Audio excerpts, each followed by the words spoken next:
Je voudrais remettre certaines choses à leur place, parce que j'ai tenu des propos qui n'étaient pas tout à fait appropriés en ce qui concerne la dialectique équinoxe-solstice.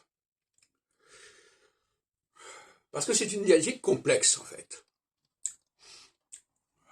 Le solstice, dans les derniers textes que j'ai donnés, c'est en fin de compte une sorte de sublimation de l'équinoxe.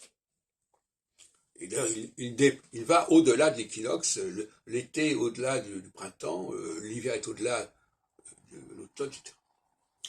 Donc il y a un côté baroque dans le solstice, un côté folklorique dans le solstice, ce qui fait d'ailleurs que, pour moi, la nation est solsticiale et les structures supranationales sont équinoxiales.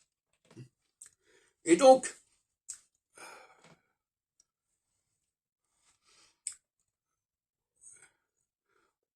il y a dans le solstice un charme particulier, hein, un charme un petit peu bizarre quelque part.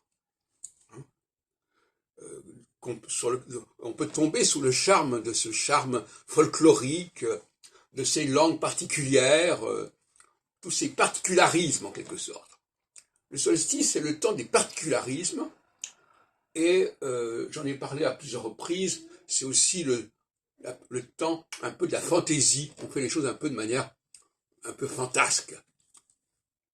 Et ça dure 7 ans, et au bout de 7 ans, on revient à des choses plus basiques, c'est la phase équinoxiale, et là, toutes les frontières, plus ou moins imaginaires, artificielles, vont sauter.